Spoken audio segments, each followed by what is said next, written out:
N'hésitez pas à liker la vidéo si elle vous plaît et si vous êtes nouveau sur la chaîne, n'oubliez pas de vous abonner et d'activer la notification pour ne rater aucune de nos prochaines vidéos. On commence.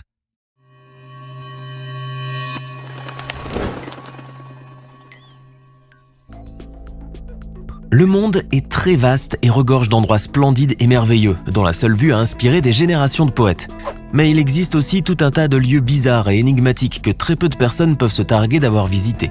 En vérité, certains endroits de notre belle planète sont si inaccessibles pour l'homme qu'ils n'ont tout simplement jamais été explorés, et l'on ne peut que spéculer sur ce qui peut bien s'y trouver. À titre de comparaison, par exemple, on en sait plus sur la face cachée de la Lune que sur les abysses marins, ou que ce qu'il y a au centre de la Terre. Les conditions climatiques ou géologiques extrêmes expliquent souvent cette inaccessibilité, mais pas toujours, car d'autres facteurs peuvent aussi entrer en jeu. Alors installez-vous bien confortablement, car aujourd'hui, nous allons découvrir les 10 endroits les plus bizarres où personne n'a jamais posé un pied. On commence. Il est communément admis par la communauté scientifique que l'on en connaisse plus sur le système solaire et les galaxies qui nous entourent que sur les abysses de nos propres océans. Le Challenger Deep est le point le plus profond jamais mesuré dans les océans, plus de 10 900 mètres sous le niveau de la mer. Il se situe à proximité des îles Mariannes, à l'extrémité sud de la fosse qui porte le même nom et qui constitue la fosse océanique la plus profonde du monde. Découverte en 1875 par le navire britannique HMS Challenger, lors de la première grande expédition océanographique mondiale, la fosse n'a pu être explorée qu'en 1960, avec l'aide d'un bathyscaphe, une sorte de sous-marin spécial destiné à l'étude des abysses. L'engin descendit sur le plancher océanique de la fosse avec à son bord le Suisse Jacques Piccard et le lieutenant de vaisseau américain Don Walsh. La descente prit environ 5 heures. Les deux hommes restèrent 20 minutes au fond, enregistrant une profondeur de 10 916 mètres avant d'entamer une remontée de 3h15. Sur le plancher océanique, ils observèrent des animaux alors inconnus et notèrent un sol composé de vases à diatomées, à une profondeur où l'on pensait toute forme de vie impossible en raison d'une pression extrêmement élevée. Il est clair qu'il y a encore beaucoup de gouffres océaniques immensément plus profonds que le Challenger Deep. Mais face à une pression énorme, les sous-marins actuels se voient vraiment limités et il faudra attendre encore très longtemps pour que l'on puisse découvrir un jour tous les secrets des abysses. Tout le monde connaît la célèbre tentative du professeur Otto Lidenbrock exposée par Jules Verne dans son célèbre Voyage au centre de la Terre. Les explorateurs accèdent aux profondeurs terrestres en passant par le cratère du volcan Sneffels. Mais cette aventure, si extraordinaire et captivante soit-elle, ne les mène pourtant qu'à quelques kilomètres de profondeur sous la surface. Dans la réalité, c'est à peu près pareil puisque les scientifiques ont tenté à diverses reprises, mais en vain, de forer la croûte terrestre, océanique et continentale pour étudier sa composition, espérant atteindre le fameux centre de la Terre. Ainsi, la profondeur maximale jamais atteinte par ces forages est un misérable 12,2 km qu'une équipe soviétique a obtint en 1989 dans la péninsule de Kola après des mois et des mois d'efforts intenses. Un groupe allemand a bien tenté de réitérer l'expérience à Windischenbach en 1994, mais celle-ci n'est finalement parvenue qu'à 9,1 km, soit encore moins que les Russes. Autant dire que l'on connaît directement que l'épiderme de la Terre, sa couche la plus superficielle, le reste nous étant inaccessible avec les moyens techniques dont nous disposons actuellement. Les scientifiques ne se basent donc que sur des théories pour tenter de modéliser le centre de la Terre qu'ils pensent être formé d'une boule de fer solide entourée d'un noyau en fusion, et où la température et la pression atmosphérique sont extrêmes. La forêt amazonienne, avec ses 390 milliards d'arbres, est souvent qualifiée de poumon de la Terre, mais c'est aussi le plus grand réservoir de biodiversité au monde. Couvrant une superficie de pas moins de 550 millions d'hectares, l'Amazonie est définitivement un territoire vierge et encore très largement inexploré. Avec d'immenses territoires hostiles et aucune trace d'activité humaine par endroits, on y découvre encore des tribus totalement hors du temps, ainsi que de nouvelles espèces animales et végétales. Cet océan vert a d'ailleurs suscité les fantasmes des aventuriers et explorateurs de tous bords qui ont bravé les piqûres de moustiques et les crocs des fauves afin de percer ces mystères. L'explorateur britannique Percy Fawcett faisait indubitablement partie de cette catégorie. Il consacra des années à explorer la jungle amazonienne et à effectuer des tracés de frontières jusqu'à sa disparition mystérieuse dans la jungle, alors qu'il était apparemment sur la piste d'une vieille cité perdue. Un de ses derniers écrits, juste avant qu'il ne disparaisse sans laisser aucune trace, disait que rien n'a été exploré dans ce pays au-delà de quelques centaines de berges ceinturant les cours d'eau. Venant de quelqu'un qui a consacré la majeure partie de son existence à tenter de sonder l'Amazonie, ces paroles démontrent à quel point l'océan vert peut se révéler inaccessible et complètement inexploré. L'île de l'Isla-Dimoun est la plus petite des 18 îles Féroé faisant partie du royaume du Danemark. Elles sont situées dans l'océan Atlantique Nord, non loin de la mer de Norvège. Cet archipel d'origine volcanique, sans cesse battu par les assauts furieux de l'océan et du vent, a développé une géomorphologie accidentée et abrupte, et même si quelques crêtes basses sont présentes, la plupart des côtes sont à falaises. Dans le cas des îles Féroé, les géomorphologues parlent d'ailleurs de méga-falaises qui peuvent atteindre jusqu'à 725 mètres. Elles sont érigées comme de véritables murailles côtières vertigineuses. Avec un point culminant à 414 mètres, l'île de l'Isla-Dimoun peut faire office de naine dans l'archipel, mais son architecture pentue et extrêmement difficile d'accès en a fait une île déserte constamment inhabitée. Mais si elle est boudée par l'homme, l'île abrite tout de même quelques 270 moutons sauvages et une multitude d'espèces d'oiseaux qui cohabitent paisiblement sur son sommet où se trouve un petit plateau verdoyant. Depuis le naufrage d'un navire norvégien dont les marins qui s'étaient réfugiés sur l'îlot s'étaient retrouvés coincés sans nourriture et sans eau, il est toujours laissé du charbon, des allumettes, des boîtes de conserve et de l'eau potable pour d'éventuels autres naufragés qui viendraient à s'y échouer. L'île de l'Isla-Dimoun est depuis considérée comme une immense bouée de sauvetage plantée d'une manière providentielle dans ses eaux tumultueuses. Avant de continuer, il est temps de répondre à la question du jour et aujourd'hui il s'agit de culture générale. Quel est l'animal terrestre le plus rapide? Est-ce option A, le guépard, option B, l'antilope, option C, la gazelle de Thomson? Réfléchissez bien et écrivez ce que vous pensez être la bonne réponse dans les commentaires. Réponse tout à l'heure, avant la fin de la vidéo.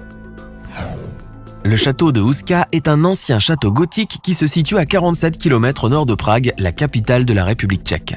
Il a été construit dans la seconde moitié du XIIIe siècle, probablement sur les ordres du souverain de Bohême Ottokar II.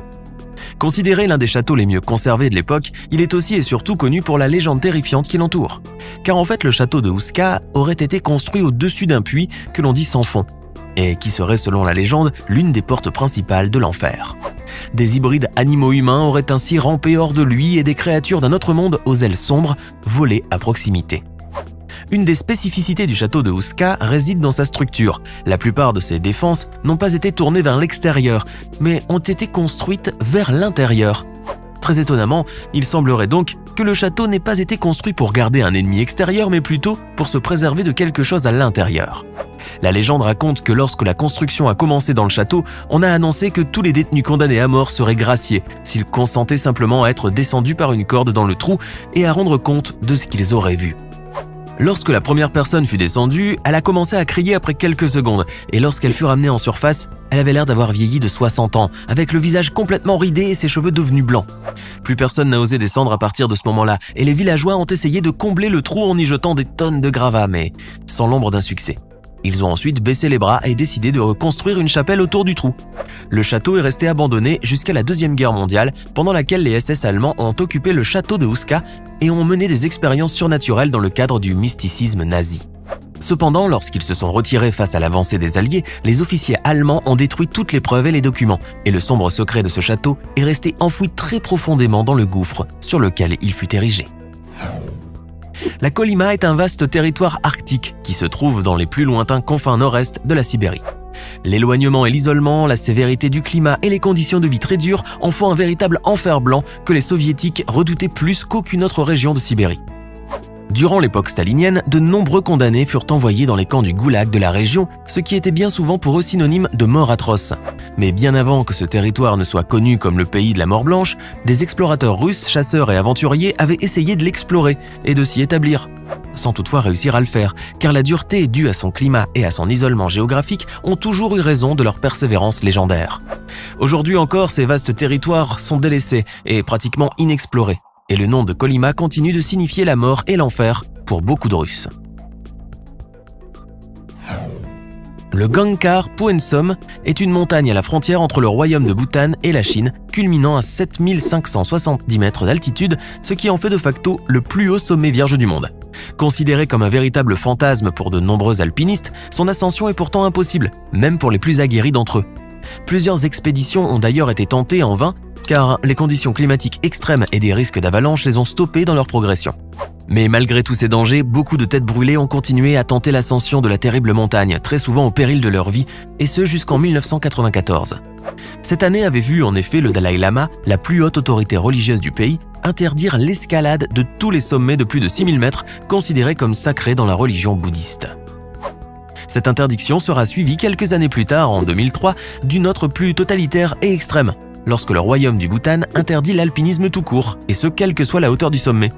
Les rêves d'ascension de ces monts sauvages de la partie est de l'Himalaya sont ainsi partis en fumée, et le Gangkhar Puen Som va probablement garder ses secrets pour encore un bon bout de temps. À cause du climat extrêmement difficile qui règne dans ces contrées, le pôle Nord comme le pôle Sud restent encore aujourd'hui des territoires largement inexplorés et dont l'étude se pratique généralement à distance, via satellites et sondes interposées. Cependant, des scientifiques et des explorateurs assez téméraires, ne craignant pas le froid, ont tenté des expéditions sur le terrain. Une des énigmes à laquelle se confrontent ces derniers se trouve à quelques dizaines de kilomètres sous la calotte glaciaire, un endroit qu'il est quasiment impossible d'atteindre. Car ce n'est qu'en cherchant sous cette épaisse couche de glace et de sédiments qu'il sera possible de découvrir ce qu'elle renferme. En 2006, une équipe de forage a pu réussir l'exploit de l'extraction d'une carotte sédimentaire de 430 mètres, dont 1000 mètres d'eau, et les analyses faites par les chercheurs ont mis en lumière une découverte fondamentale. En effet, d'après les scientifiques, le pôle Nord aurait connu un climat subtropical il y a de cela 55 millions d'années. Oui, vous avez bien entendu. Le pôle Nord n'a donc pas toujours été ce désert blanc et mortel, bien au contraire, il y faisait plutôt chaud et humide, et une végétation luxuriante étendait par toutes ses ramifications. Il est donc certain que si les techniques de fourrage continuent d'évoluer, les vestiges de cette époque pourraient être découverts et les pôles Nord et Sud pourraient alors révéler tous leurs secrets. Alors, que pensez-vous de ces 10 endroits totalement étranges et peu communs et que très peu de personnes ont pu visiter? Lequel d'entre eux vous a le plus impressionné? Donnez-nous votre sentiment dans les commentaires. Sinon, c'est bien le guépard qui est l'animal terrestre le plus rapide au monde avec des pointes allant jusqu'à 120 km sur de courtes distances. Un vrai bolide de la savane africaine. J'espère que vous avez été nombreux à trouver la réponse. Ce n'est pas fini. Envie d'en voir plus? Regardez tout de suite une vidéo insolite pleine de séquences incroyables et de découvertes inégalables sur la chaîne Eureka. Eureka est une chaîne consacrée aux listes insolites qui publie plusieurs fois par semaine des vidéos incroyables sur des sujets inédits. Cliquez tout de suite sur Eureka et découvrez maintenant la toute dernière vidéo de la chaîne. À demain!